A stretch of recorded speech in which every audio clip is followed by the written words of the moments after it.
Welcome to the podcast. We talk about all the things that are hidden in the shadows.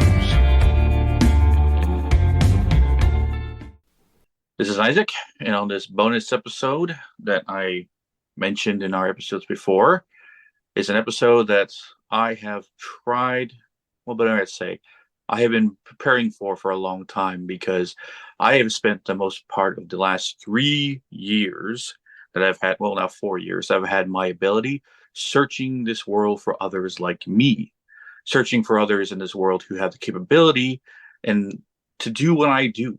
And I knew there were some others in the world. I knew there had to be. I know I couldn't be the only one doing this work of, imprisoning demons and conquering entities and stuff like that. I knew it had to be at least more than just me and Megan. And like I mentioned in our previous episodes, I have finally found her. I have found someone else just like me, power level that matches my own. And now we're here to talk to her and hear her story. I'm going to bring in Julie Serini. Hi, guys. Yeah, I know you were nervous about doing this because you're. Yeah. I'll just be honest, everybody. I'm a little bashful, so. No problem. So for everyone that knows and how we refer to each other, I know we're going to talk about your history and stuff like that and how you got to this point where we are now. But when we first met, it was a strong connection. It's almost like we were brother and sister in a past life, or maybe majority of our past lives, and that same emotional connection is still happening now. Oh So yeah, for sure. yeah, that's why I refer to you as my sister, even though you're not biologically my sister, but almost feels like you're my spiritual sister. Yes, I Yeah. 100% agree. So it was basically I was listening to a podcast and I remember I had reached out. I had listened to a podcast. They were talking about you guys and how they believe that what you guys are doing is real and it's legit. And so I reached out and I heard about the mind forest and I had reached out, asked you to clear my mind forest. And I had remembered like the very first time I heard your voice on when you guys were talking about your very first episode, I was like, that voice is extremely familiar. I know that voice. And like instantly I was like, that's after I had spoke to you, you cleared my mind for us. I was like, you're my brother. Like that's just that I felt like that 100%, like if that we had some sort of like past life possibly and everything. So Yeah, it was Believe in Bizarre, right? yeah, Charlie and Yeah. Tyler. Yeah. Yeah, I was often surprised because I mean they bring us up every now and then, but I have to basically send them a thank you for uh, talking about us. Otherwise, you probably never would have heard about us. Oh, definitely not. Like, and it was kind of funny because I had just started a new job and I never had listened to podcasts ever. And they were the first one I did. And then I just could not. The second they had mentioned you and Megan, I had to pause the episode and go find you guys and listen to it because I was just like, wow, there's somebody out there. It sounds like similar to me. And I'm just curious. And then I met you. So here we are. Yeah, and I guess before we get into how your ability works on par with like how mine does, but we do the same thing, but we do it in two different ways. I guess before we get onto that, let's go back. Let's talk about your histories. Like, when did you start noticing your psychic abilities? Wow. All right. So really, really little snippets here and there, which now as an adult reflecting, I know what it was then that I was perceiving at that time. Granted, I don't think I knew I was seeing or what I was doing. I had an inkling, but I was little. So, but I noticed really early on around the age of 4 or 5 different occurrences. And I feel like I would notice that I would travel in my dreams. I would also notice that, like, I know this is going to sound, I'm going to do my best to describe what I would experience a lot, especially I would lay in bed with my mom and dad. And like, I started to notice if I would just shift my eyes slightly out of focus, right? All of a sudden, like this stars and map, like a star map would just like open in the inanimate space that surrounded like the room and everything, and it would glow. Like it was the craziest thing. And then like my mom would always reference to certain things. Like I would pray for whatever reason. I was raised mainly Christian, but we would pray. She would say I pray to the pink angels, and then like I don't know, I would just always have really really strong dreams where I know for a fact I would be going somewhere else because my dad had talked about in our family that we in my in his mom's side they would call themselves like, travelers is what he called them. And I would go to places in my dreams. I'd wake up with black and blue marks all over my body. I would have like an example of one dream would just be I remember taking bullets in my back, and I remember waking up the next morning feeling everything 100%. And that was like in my, like from the age of 4, probably up to my teens. And then from there, kind of fell off. My dreams started to fall off a little bit. I think just getting caught up back into like the 9 to 5, the matrix, I'm going to call it the construct that we all have to participate in. And I kind of fell off of it. But I would say definitely that I had other encounters with entities in the house that I grew up in. Every night I'd have nightmares about certain beings. Like I used to have a reoccurring dream of ET, coming into my bedroom, and coming and taking me and like or feeling like he's coming to get me, you know what I mean?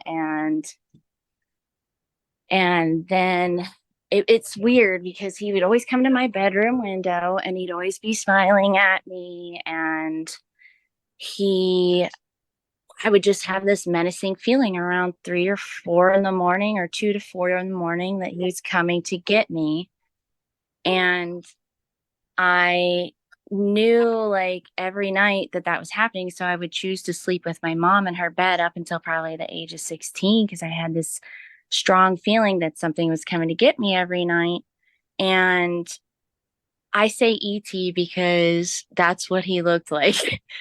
I think it was probably how my brain rationalized what was going on as a little kid, but I know I would also like if I was sleeping in like my mom would try me to get me to go to sleep in my own room, right? Like you're getting older, you need to sleep in your room. So I would start off in the room, and I remember I would just feel the presence come in the room, and it felt like they were around my bed. And I remember I'd try to like hide my face under the pillow and like breathe as shallow as I could, hoping that they wouldn't see me. And I just remember having that reoccurring dream. Well, I'm going to call it a nightmare every night dream, but it was an actual experience of ET coming to my bedroom window to come and take me somewhere. Not only had I seen that, I had one night when my mom was reading me a book, and I was really, really young. And this is how I knew it got more serious and it just wasn't dreams. She's sitting there reading this book to me and you, the house we lived in, she had a window right directly behind her, like headboard of her bed. And she had the window open because we had the windows open often when I was a little kid because we just liked fresh air. But she's reading me this book, right? And I'm like, I want to say around the age 4 or 5. And or maybe even like 5, 6. But she's reading this book to me, and then I know all of a sudden I hear like, and I feel something touch my shoulder, and I'm like, whatever, maybe. And then I'm like, okay.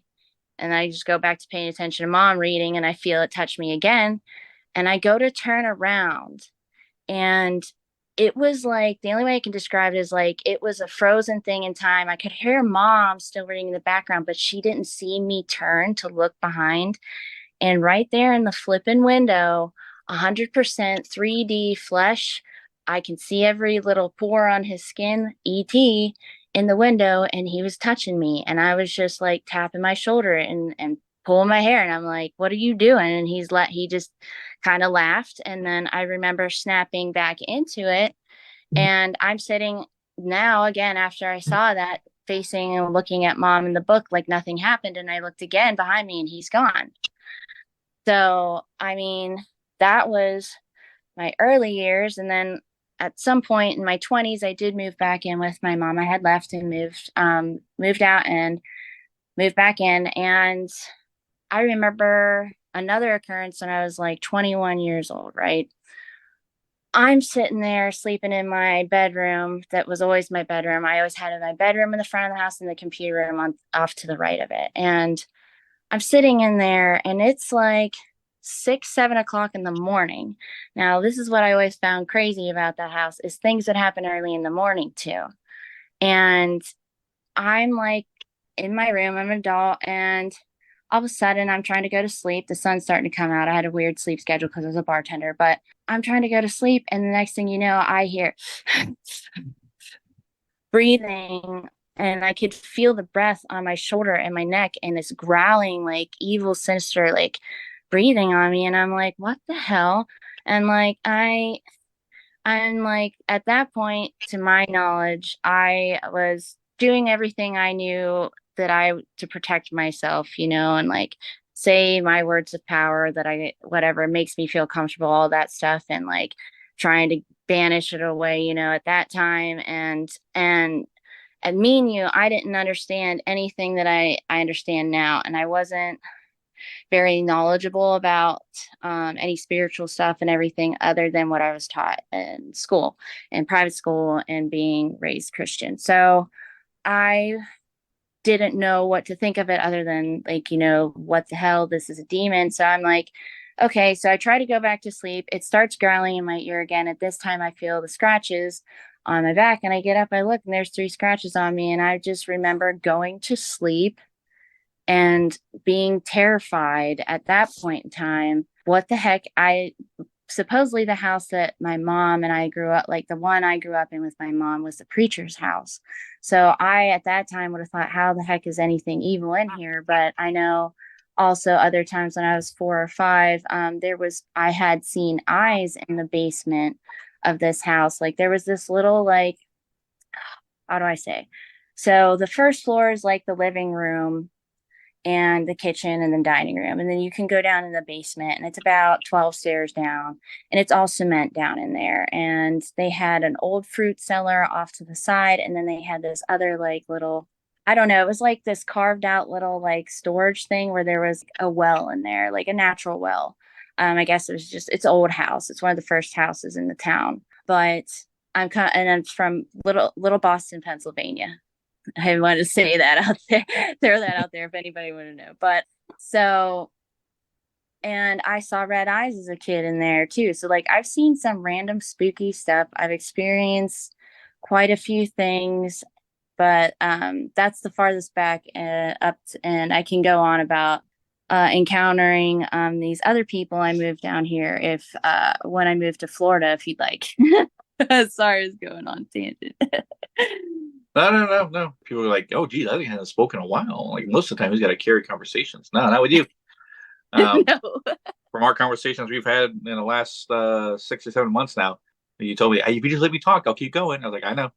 Um, but I guess we were talking about recent. I guess it has to relate to our last couple episodes that we put Hmm. out, talking about aliens. But you had a journal that you were putting together. Now, was that journal you did while you were in Pennsylvania, or did it happen after you moved here? Oh no, when I moved to Florida, that all started. Oh, That okay. I had never kept any types of journals or writing anything down like that in the prior years because, like, once again, I just wasn't exposed to much of this stuff. Like, the closest thing I was exposed to anything spiritual, like I said, besides going to church at the time, was I went to Native American powwows. But besides that, it wasn't taught to me. So I never really kept a journal. I was never one to really keep a diary either. So that kind of started after, I will call it my reawakening, or I'll just call it my awakening. I hate to even say it, it sounds so trendy, but like I don't know how else to describe it. Like, But yeah, it's opening your mind to the ideas of yeah, things that yeah. are farther out there than what we've been told. Rebirth. There Yeah. we go. We'll go with rebirth. But that stuff didn't happen until after you moved to Florida. Yeah. Yeah. Yeah. The good majority of the things, how what I've learned up until this point, all that stuff started down here. Right. So, How did that start? okay. So at the time, I was I found this metaphysical store. It was called the Senate Dragon. And I went in there. I'm trying to think of, so it really started out with me at the time I didn't have a job, but I had a lot of time on my hands. I started watching alien documentaries on, like, I had the Amazon Fire Stick that was had Cody on it, whatever. I just started watching stuff more about aliens, and then I started watching abduction movies, and then like I forget exactly how I ran into them, but I did, but I ended up, oh no, I just wanted to go into that store. That's all it was. But I was like, oh, I was starting to learn about crystals and how they can be used. Essentially, how I view them as like a tool, and all how everything has its own like wavelength and everything. So I went to Senate Dragon, and there was this lady working there at the time, and her name was Adara at that time. And she was a very interesting person. She was very sweet, barely knowledgeable about things that I was just like, whoa, that is out there. But then some of it would resonate with me. And she started basically, what was always interesting about her is she could, like, you could meet her and she never met you, and like she would just start talking to you about like, I had a dog at the time, and his name was Cash. And she was like, I brought him into the store because we were pet friendly. And she's like, oh, well, your dog is showing me something red. And I'm like, what do you, I was like, okay. She goes, does he have a red blanket that he sleeps with? And I was like, yeah. And she's like, yeah, he wants you to wash it. And I was like, what? Because how would she know? Like, it was a little dirty at that time because he had just messed it up. And I'm just like, okay, this lady is interesting. Like, how does she? So, and then there was something else that she had told one of my friends, and my friend was like, how would she know that? I've never met her. That's private information. But either way, she was interesting. So she kind of just, she called herself a Dara. She said she had a walk-in come in, what she would say, like a spirit that would come in and like help your body or help you in a time of need, and they kind of just take over, is how she kind of looked at it. She called herself an alien. But either way, so at Senate Dragon, we had this group that we would get together. It would start out like with 5 or 6 of us, right? It was just people that were interesting that wanted to come and sit underneath. It was called Pyramid. The owner of the place had this pyramid. It was made of copper, and he had it fabricated by somebody that was one of the people that eventually started coming regularly too. And it was, I want to say, you could fit probably, if we were all sitting together in like a kumbaya like thing, you could probably fit about 10 to 10 to 12 of us underneath this pyramid that was like fashioned out of copper, big copper beams, like rods. And I think he had crystal quartz in the top center of it, and there was quartz and crystal quartz chips going through all the, like, the copper pipes too, and they were all fashioned together. But so what this guy, now he the owner of the place, he from what I understood, he said he was a Knights Templar. So he told us that he wasn't really majorly into all of the stuff, or even believes, he would laugh and joke, say he didn't believe in that stuff and the crystals and everything, but he said he has seen or experiencing things he can't deny, so he is kind of interested, but he's still skeptic. So he would just put these groups together and just see what the people, he would sit as an observer and he would see what would come up, what would happen, and what his body would react to and all that stuff. And I know he was joking around about saying like he wanted to build a time machine or whatever, somehow using this copper pyramid and us doing energy manipulation is now what I know. Well, I knew what we were doing, but like I didn't know in the depth of what we were doing.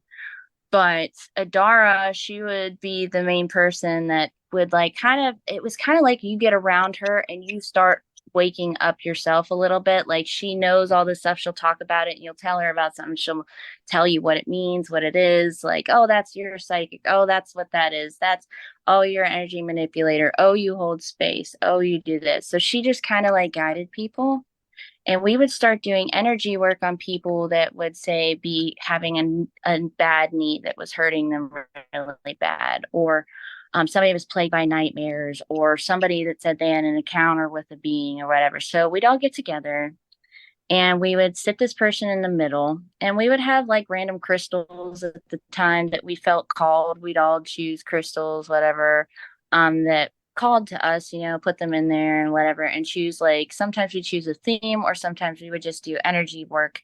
But when we chose a theme, we would channel certain things.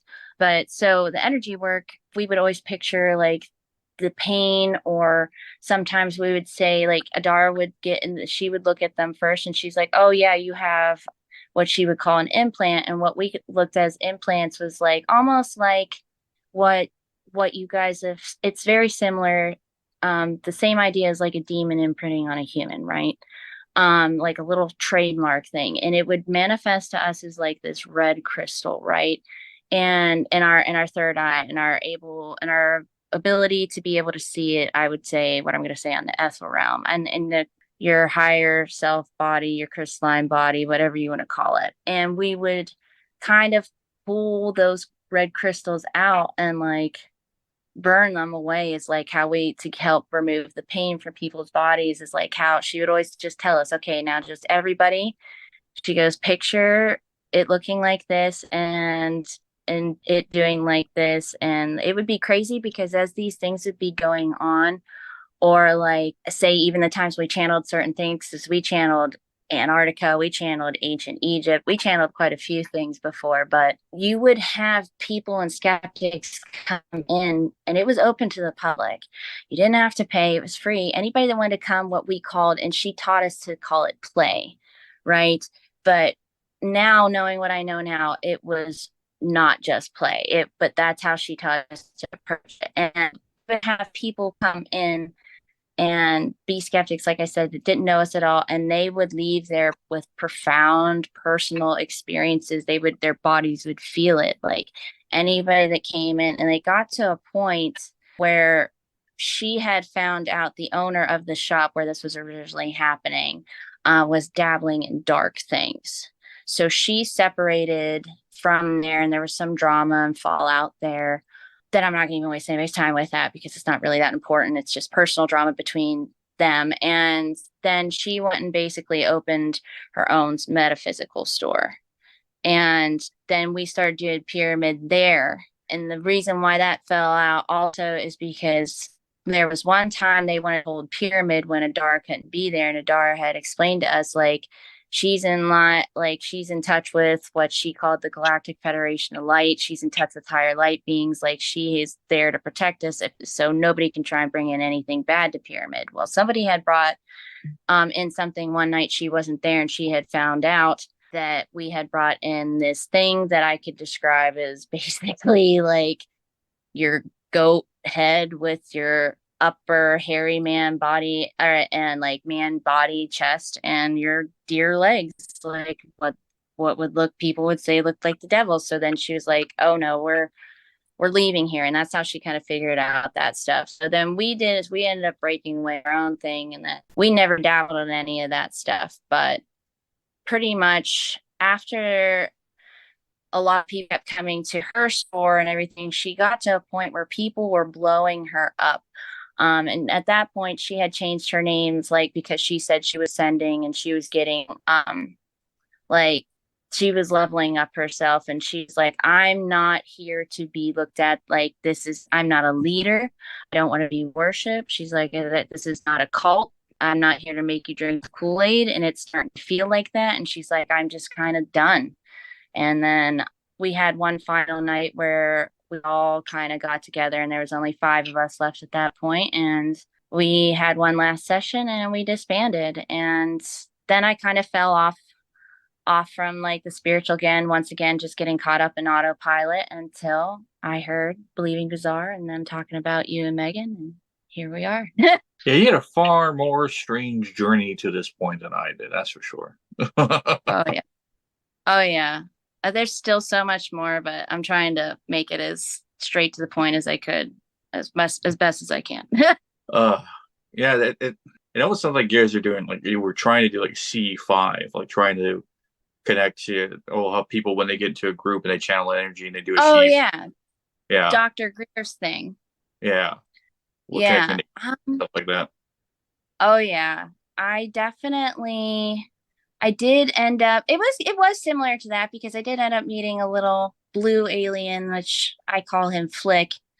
And basically at that time, Adara told me I had gotten my personal vibration so high that it allowed him to be able to enter our dimension.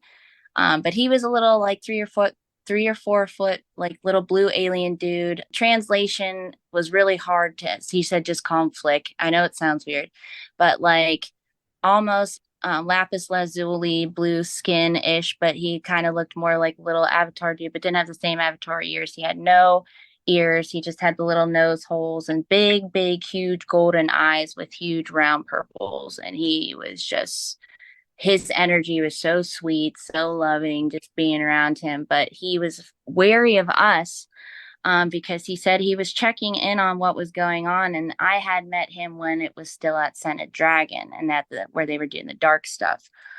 But and so it makes sense why he was there checking it. But I haven't seen him or talked to him really. I've only recently talked to him once, but like I haven't seen him since then. And that was probably like 2014, fifth. Well, no, no, no, no, no. It would have been 2016 probably when that happened. So Yeah. And then you were doing your own private channeling, and that's when you started writing stuff in your journal. yeah, yeah. So that was when I was personally after I had met Adara, was on a mission to I had just was like, I want to figure out what the world is, how it works, all this multi-dimensional theory stuff, like how does that relate to what I've experienced in the past? But I would sit and meditate because I had all that time on my hands, and I would build like little personal crystal grids at home, and I would just listen to Hertz music, and I would get those messages. I would see those things during that time also at home. But me and you, like I said, at the same time, I was doing pyramid every Saturday. So it was just a time of a lot of growth. I was eating super clean.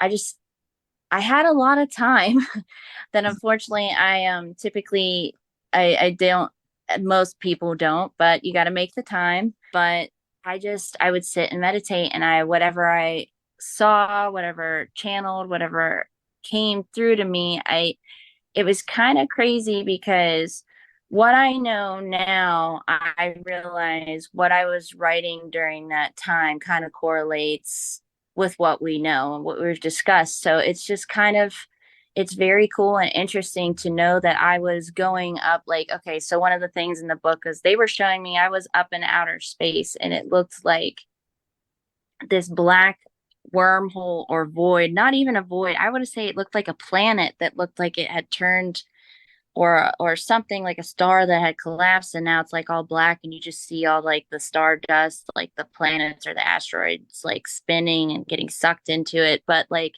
and I was floating above outer space, and they were just telling me, and I say they, I mean like source at that time.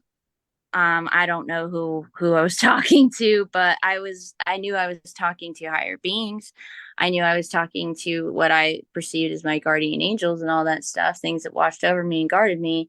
But they were saying like, I guard this place. Like you guard this place. You had something to do with it. And like I was going to other places, astral traveling, whatever you want to call it, remote viewing, what have you, at that time, and seeing like, even at that time I had even Adara had told me I had gained my Merkaba, which is like this multi-dimensional, how I've looked at it as like your own little personal like spacecraft, which really gets into more deep stuff. You can look it up, but and I had created right now what we found out back then, another place other than my mind forest. And it's just interesting what we're finding out about what I can do. I know, even in my dreams, I've always known, like when I say in my dreams, I say travel, I mean, I'm going to other places, but I'm just going to say dreams right now. I'm going to other dimensions. And when I would wake up and feel all those things, I knew I was living those places. I've always been a warrior. I've always wanted to help people. Um, I always knew I had a bigger purpose. Didn't know exactly what it was, have been always wondering, but I believe I figured it out now. Yes, well, the same kind of idea with me. When I was young, I always knew I was meant for something great, meant for something important. Just never knew what it was. That time, I wanted to be a pro wrestler, so I thought, oh, I'll be a famous pro wrestler. Oh no, then that didn't pan out. Then oh, I'll be a musician, a rock star. Okay, that makes sense. Oh, that didn't pan out. And then starting the paranormal podcast and talking about paranormal things, and then meeting paranormal investigators. But September 2020, my ability awoke, and I think that's what separates us apart is that you had, like Megan, psychic and mediumship. You would say more psychic than medium, right? I would say it's a little bit of dabble of everything because like I can channel, I mean, if I don't know, because like I may be medium because also because it's not like it's not no it's not to the degree that Megan's is at, where she can't turn it off. I don't think I can turn it off, but it's kind of like still like unless I'm purposely sending out the signal and really focusing hard to try and talk to something there, or if it's just wants to tell me its story, it can come talk to me, but I think I'm more in tune with my psychic stuff, my abilities, but I don't know. I think it's a little bit of everything. I don't know how to really categorize myself, to be honest. But if you would just say psychic, go for it. Well, a psychic essentially knows here. Essentially, a psychic is very good with reading people, feeling their emotions, channeling that kind of sense of mind physically here in our space. A Mhm. medium knows everything beyond. So that's why mediums talk to the dead, talk to ghosts, interpret stuff like that. Remote viewers and the stuff like that. So judging on your factors, like you have little bits of both, but not the whole Oh, complete. yes. Yeah. Yeah. But that's what I found it strange is that you had psychic mediumship abilities up until I mean, we still do, but your life was built around that world. And after we had our conversations and after we explained everything, we talked to each other, then you start establishing, holy crap, I had something completely I didn't know was there, and it was almost like buried. But after our conversations, you're like, oh, okay, now it's there, and now you started practicing and you started figuring out, holy shit, I have an ability to help Isaac. I have an ability to take down demons, to take down dark entities, to take down these things that are Mhm. coming after you, coming around places and stuff like that. When did you start realizing the ability to do what you're starting doing that almost is on par with mine? Okay. All right. So we're gonna have to rewind a little bit, and then that'll tie into how I knew now. So when I forget what age I was, but my mom, she had been, I don't know if she really wants me to say this, but you can save it for later. But she had a weak moment and she had been possessed. And I remember at that time, I once again only knew just to pray over her and everything, but I was able to get it out, like, and like I was able to cast it away at that time. Didn't think anything of it. Once again, this was way before I met you guys and now how we go about it now. But I knew then that I had some sort of power over entities, right? So now we go to now. And when I first started listening to you guys, I started playing around, like, I call it play, but I started actually actively trying to use my abilities. And I had ran into a guy at work and he said he was being plagued by these nightmares every night, where he feels like something's coming to chase him, or if it does get him, he's going to die, and he feels like impending doom and all that stuff. And I was like, okay, you know what? I naturally have like, I can naturally read people. I can read their energies. I can feel other entities around them or attachments. And it's just like this, it's really hard. Most people always say this, that experience this, but it's hard. It's like this innate feeling when you can feel somebody's negative energy versus good energy. And like then from there, I pry a little bit more, I guess is where I would probably trigger the channeling of whatever that entity is to get more information as to what type of entity it is, if its intentions are good or bad.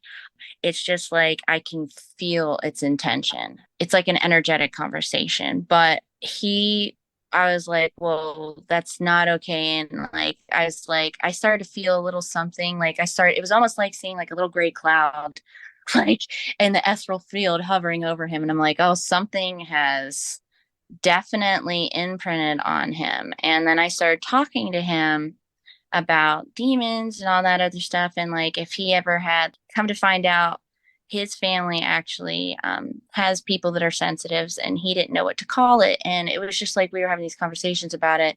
And then I felt that it was a demon. It came in and it did not like me making him aware. And it followed me home.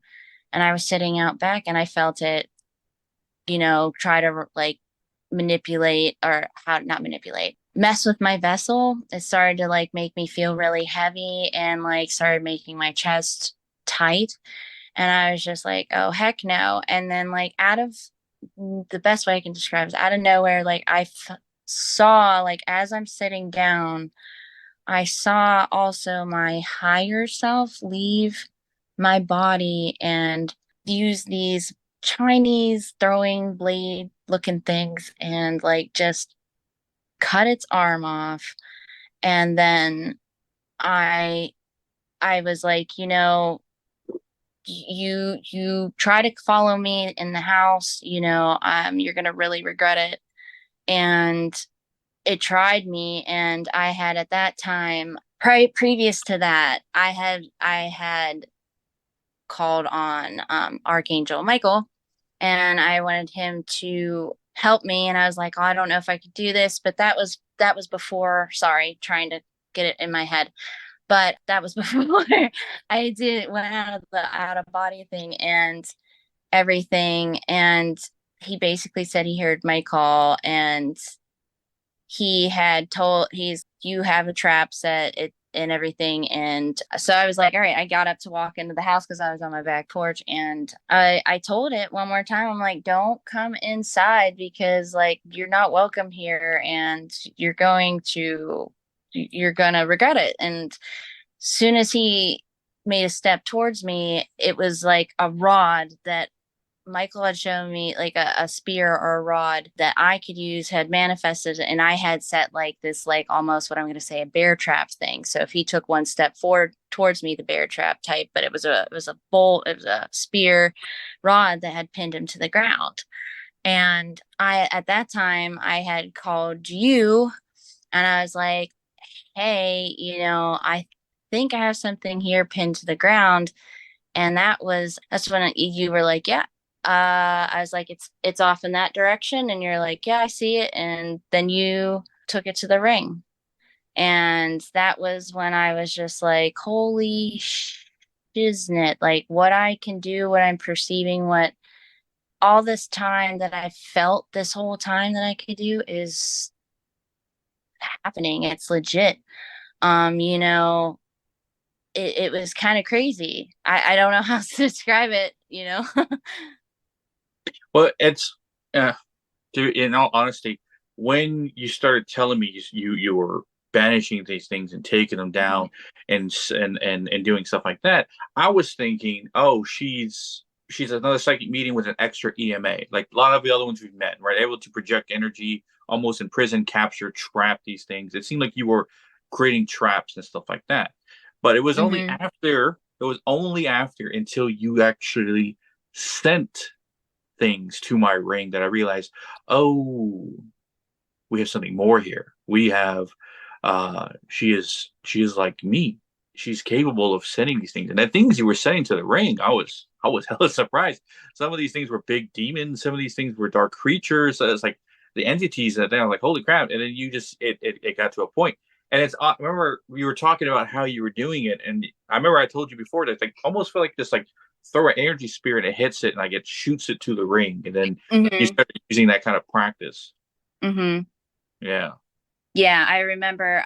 So the spear that I use, I, unlike you, I don't have names for them, but I just know what they are, and pretty much when I need them, they just kind of pop up. Like they kind of, and you had told me, and just start throwing them into with the spear, like launching it to the ring, and I was like, all right, I'm gonna try it. I had now I've lost count too. But I can't remember if it was two little minions and I think some sort of ranking demon. But once again, they had came here to the house, and it kind of I can't. I'm trying to keep them in chronological order since I've sent some stuff to the ring quite a bit. But I think that was the one that I had broke its jaw. But it came here to the house, and that one I had remembered that I got, and my higher self can be a bit. At that time, I was trying to figure out how strong I was. It was like sort of like growing pains. Like I knew I could do things, but I didn't know what degree my strength was. And I had broke that one's jaw, and I had sent the other ones with it. And when I had did that, I just remembered like sending like throwing the spear through them and saying into the ring, and I would always picture it like it's silly but flying across the states in the sky as it's like a cartoon character ripping its face off, flying through the sky and getting into the ring. um but yeah, that's when I first realized, and I guess we figured out that I could send them there, and then from there that has grown and changed how I do that. But yeah, that was like the first time. They were always coming to the house.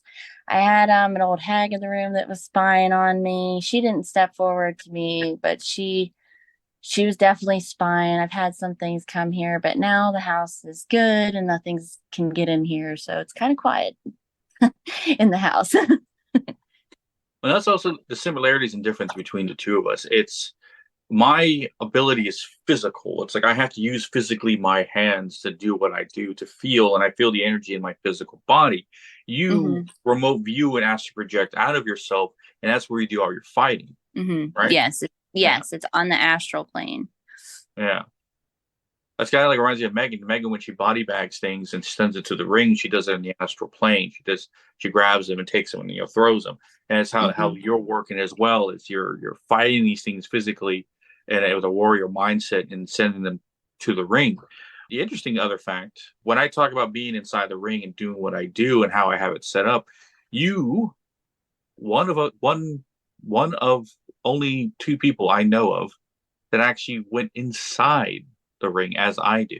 Yes, yes. So that was when I had, what was it? What did I send there? And I went in there, but I saw what you have in the ground, and what is it?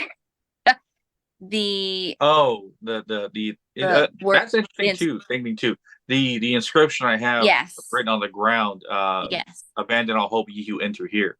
But how you saw it though, that was weird. Remember you said you saw Yeah, it I like it was a different language. I don't even know, like old old Greek, not Greek. What did I call it? you said Oh, it looked like Latin. Latin. Yes, that's what Yeah. it looked like to me. And I was just like, okay, I know what it means, but okay, it's in it. For me, I don't know why it looked like Latin, but maybe it looked like Latin for them. I don't know. I don't know. Maybe that's making me them making the entity, those demons that I took there, too humanizing them. Maybe I'm humanizing them too much, but like I just saw it as old Latin, which was kind of weird, but like yeah, and I heard all the screams, but now when I go there, the screams kind of, I don't know if my higher self just didn't want to hear the screaming anymore, but when I go in there, it's kind of quiet for me now when I go there. But yeah, it's everything you described. Like after a nuclear fallout, like the woods and the forest, and then I saw where you have the high-ranking demons at the front and how they're all chained up, and as a warning, I guess is how you said it is. Intimidation factor, but yeah. Intimid Yeah. Yeah. So yeah, it was kind of crazy, and it was kind of weird that I don't even like it was weird how I went there. It's not like I intentionally tried to. I was trying to, I think it was like I tried sending something to the ring, or I sent them to the ring and I wanted to make sure they were in there. That's what it was. And I no, I did try to intentionally go there. And I was just like, all right, I know it's gonna sound like that Slipknot Alabama part, and I know it's gonna sound crazy to me, but let's just go ahead and make sure that this is in there, that entity is in there, see if you can do it. And lo and behold, I was able to do it, and I was just like, okay, well, I don't want to be coming in here too often because I was warned not to. No one should go in there. No one, if nobody really wants to try and go in there. So It's the Iowa album. Um, yeah, and it's Iowa. Why am I yeah, saying Alabama? stuff from Alabama. Funny. Yeah, It the is track funny. five. Yeah, the track 515, but times 100. Um, no, it's interesting because not a lot of people have.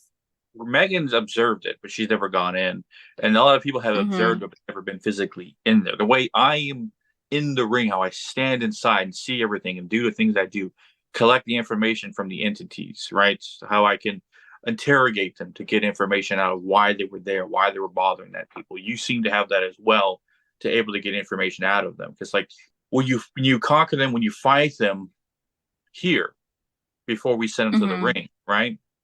You can see Hmm. clearly because of your abilities to see the other side. I Hmm. can't physically see them. I have to actually grab them to send them to the ring.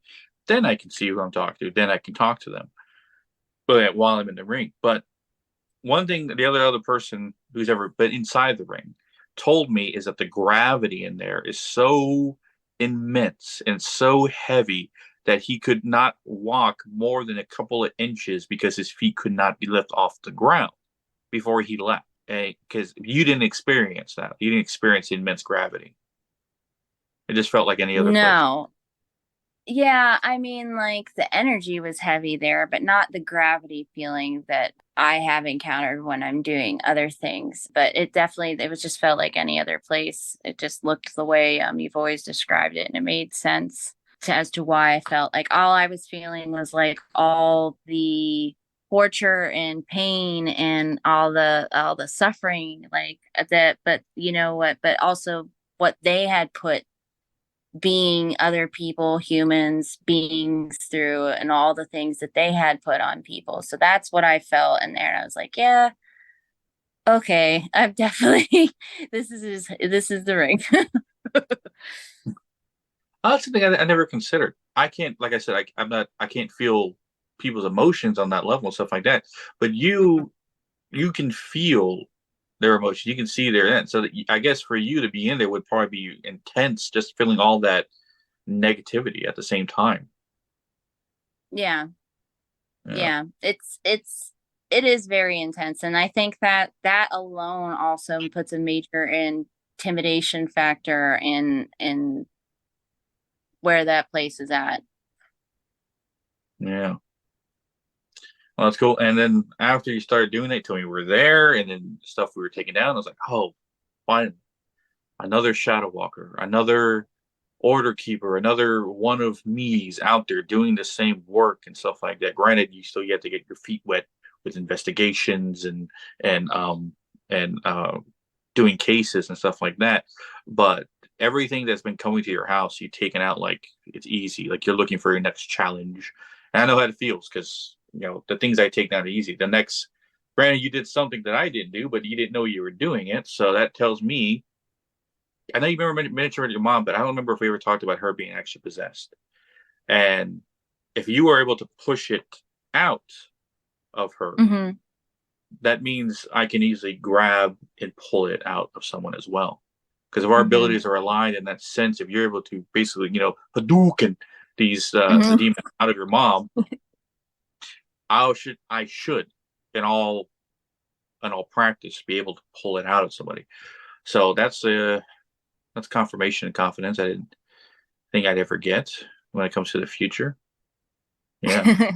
But I've always said that's my last big test. If I can pull a demon out of someone who's fully possessed, but the chances of finding someone like that are very slim. Um, but when you, if you were to help people with cases the same way I do, you said you can remote view, but it helps better if you, like me, can Hmm. see what they see. Granted, you don't need them to carry you around the house to grab pull things like I do. I get Hmm. you most likely if someone's doing a FaceTime call like we're doing, you're able to like remote boom into their house, walk around, say, "Oh, there's that son of a bitch," and they send it to the ring. And, oh, there's that send it to the ring and stuff like that. You would need able to be walked around to grab things. Not necessarily. I mean, yes, for now.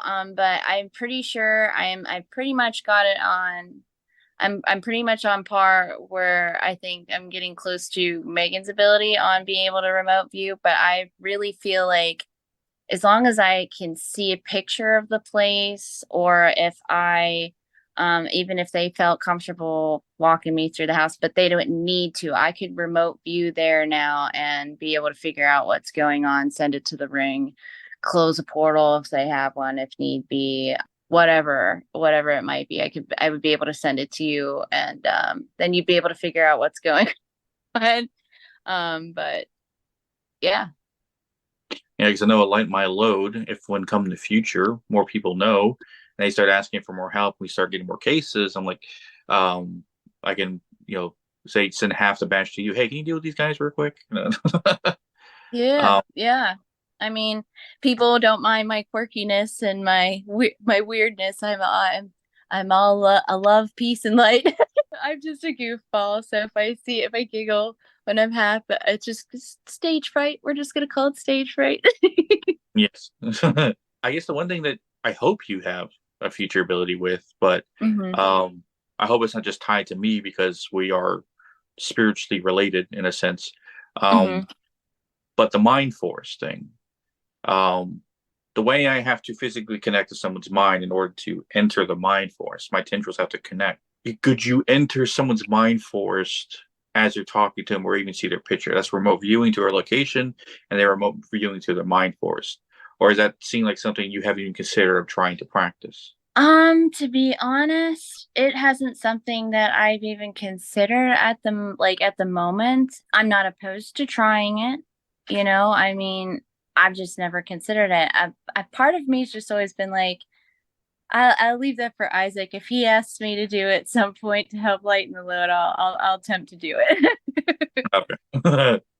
Yeah, because it was strange for me when it was almost instinctual. Like we've talked about before, like some things we're doing is almost like instincts from past lives or other places we might have Mhm. been in other lives we've lived. But yeah, taking someone's physically hand and then holding it and seeing into their subconscious, and then now I can reach through phones and do it like that and pull stuff away. Mhm. It's but then again, I would say it's not 100% necessary because the mind Mhm. force thing is not what I guess we are meant to do. It's something cool, the extra that I can do, but it's not what really I need to be doing. What we need to be doing is what we've always said before, helping people deal with entities that are far beyond anything. And that's the difference, I guess, now. Because before, when you sent that demon away from your mom, you sent it back out into the ether or back out into the world somewhere. Right. But now you have a place to send them, a prison where anything you push away, you can send to one location where it's in prison forever. Like when I pulled energy in, I filtered it, but that energy could find its way back to said entity that it was and then recreate itself again, which take time. Mhm. But now, since I well, built or have access point to this place inside the ring, this world, you have access to it. Megan has access to it, and of course, I have access to it because I'm the first one that opened the door. I would say, but now we have a place to prison these things, and so they can't escape and cause harm to anyone ever again. But yeah, I was hella surprised. after our first few conversations, the connection we had, but even more pleasant surprise to find out that there is another person out there like me capable of doing. Not only that, you have the same vengeance level against him as much as I do. Like you Yeah. want to do that. You want to go after him. You hate him Yeah. something to do. Yeah. Yeah, because like my whole perspective is on it is like those who have gift, or just gonna I call them gifts, abilities. I feel like not everybody feels this way, but I felt, at least for me, if I have these talents, it is my duty, in a sense, to help fight things that others can't either sense or they aren't ready to sense, or maybe they're not there in their evolutionary path. Maybe in this life it's not meant for them to be able to pick up on that stuff, but I want to help fight a spiritual battle, a spiritual warfare that we know is to be true, and for others may not have the abilities or the tools that we have. Like when I say tools, I mean our abilities to do so. I don't want people to ever feel like they don't have anywhere to turn, like they aren't crazy. Like, sometimes you are having a real experience. You are really being plagued by certain things. And you and Megan have said you have the police when violence and robbery and crazy stuff is going on. Now you need, I really do hope that someday people do embrace the more spiritual paranormal side of things, and like you need the spiritual cops, you need somebody to come help. Like don't be afraid. Like you're not alone. Like Yeah, we're the spiritual law. Yeah. yeah. Yeah. Putting things in order. Uh-huh. One of the cool things that you found out, which is strange, is because you found out before, but then you got the proper pronunciation. How I found out my one of my six title names, which you earned technically two now, but the other one Mm-hmm. that I was called the Ashwakanatanka, that was told to me in a vision. But you got the name, was it Ashwakanatani, Mm-hmm. right? Ashwakantani. Yep. Yeah. Yep. Ashwakanatani, which it's a name that you heard from, well, you had a vision or the source or something was giving you that name, basically saying, hey, this is your name. Yeah, yeah, basically. Yeah, I would say maybe, yeah, it was source for sure. It wasn't my spirit, my main spirit guide. It wasn't Michael. It was definitely source, and you are Ashwakantani. So I was just like, okay. And I was trying to figure out like how to say it.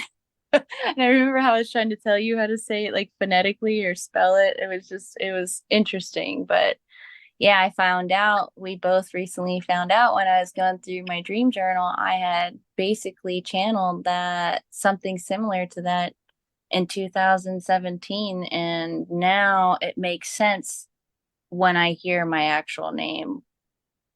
So it's quite interesting. Um, but yeah, Ashwakana Tani. Yeah. And the other one that you got called out in the field, I guess when you were investigating around because you live near the Devil's Tree, right? Yes, I do. I Yeah. live really close to the Devil's Tree. It's like 15-20 minute drive. Yeah. Some of the spirits were calling you Order Keeper. Yep.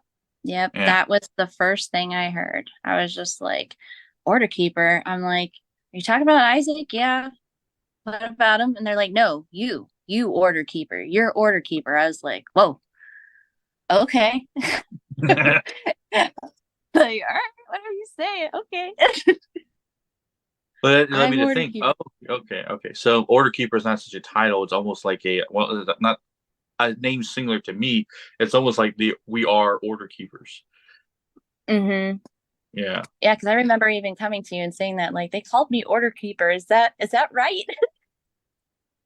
Yeah, because technically now we're both doing it. So I guess we both can consider it Mm-hmm. Order Keepers.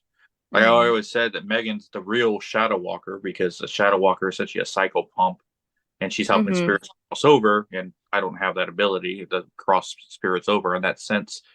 I just have the ability to take dark things and imprison them. But Mm-hmm. now, yeah, she's the real Shadow Walker. But I already had that name kind of glued to me, so stuck with me now. But yeah, so you get two titles now, and I guarantee you'll earn more, probably individually to you, the more we go down this journey. Because you, granted, you've had your abilities majority all your life, but you've only been doing this stuff now, imprisoning dark entities, taking down demons for the last, what, 4 months? Yeah, I think it's been about that. Yeah. I mean, I would love to go out and paranormal investigate. It's just trying to find people that are as passionate about what we do, and also just everybody's schedules being opposite. It's been a struggle, but I would love to go out there and investigate and dip my toes in that, because I've never actually gone in an active investigation besides like doing the lives, with you guys. But like um I would love to do that. I would love to even go to like, I've always been intrigued by like urban exploring stuff, like, so I don't know.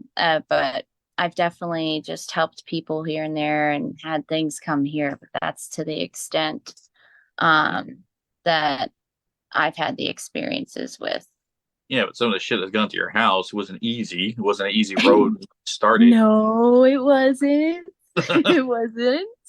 uh, But I knew that it was coming. I knew it was coming. yeah. Like, yeah, like a trial by fire. Like you like started out of the gate like dealing with big shit. Like I didn't think I was capable of this, and then sending the stuff to my ring. But Yeah, um, yeah. I'm yeah, like, oh, well, okay, now I know. I guess anyone now in Florida that knows where exactly, not exactly where you live, but at least know a good idea of the radius where you live, might Mm-hmm. might hit you up to join their team, or might like come investigate with you and stuff like that. Because I know a lot of investigators that we've talked to have always talked about, hey, it'd be cool to bring you on an investigation, see what you can do, see what you feel. Mm-hmm. But we've always been too far away. But now that there's another person out there with capable abilities to do with not exactly what I'm doing, but as close as you can finally get to someone out there who has power levels that match mine when taking down this shit. Because it seems like I've always said there has been nothing been able to stop me.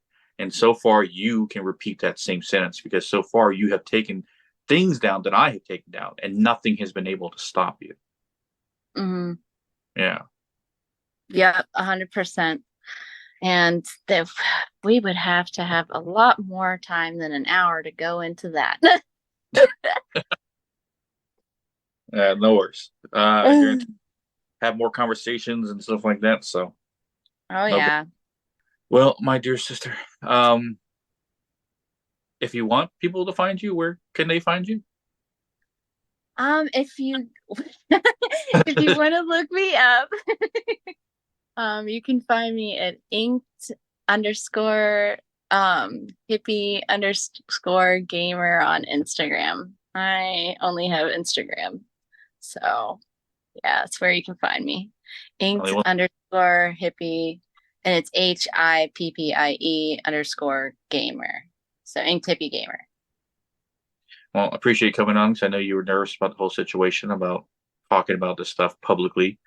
Um, but Yeah, no, thank you for having me on. Yeah, I'm just here doing my do. I hope at some point in the future we get to do what we do best together in investigations. Oh my goodness, yes, yes. I cannot wait to the day till I get up there. Yeah. Oh my goodness, you have no idea. All three of us, me, you, Megan, on an investigation. Whoo, it'd be so fun. Yes, that's for sure.